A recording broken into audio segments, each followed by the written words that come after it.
I'm Dylan Code with the California Superbike School, and I'm going to show you how launch control works on the S1000RR. To enter launch control mode, you simply start the motorcycle as usual, but then when it's idling, you press the start button again, and that will enter you into the launch control mode. So we press the button to start.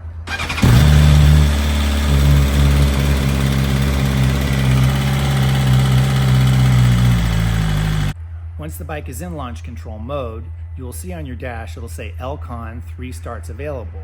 That means launch control 3 starts. Now, you get 3 starts before the clutch is going to start getting too hot. So the motorcycle will actually require you to let it idle for about 3 minutes to cool the clutch down, or to shut the bike off and then turn it back on after about 20 minutes of completely cooling down. Now for the actual start. Pull the clutch in, put the bike in first gear, and hold the throttle wide open, completely wide open, 100%. The RPM will go up to 9,000 RPM and stay there. Let the clutch out rapidly, but still progressively, not just suddenly, and the bike will take off like a scalded cat.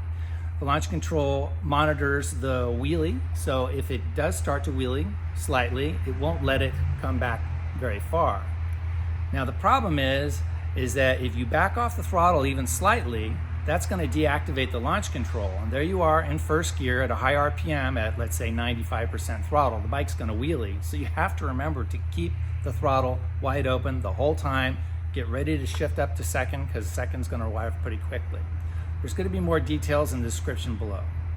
Last thing I want to say is, if you are going to use launch control, don't do it on public roads. Don't do it near other motorists or obstacles. Choose an area suitable, such as a racetrack or a drag strip or some other place where no one else is around, and have fun with it. But seriously, don't fool around with this on public roads, please.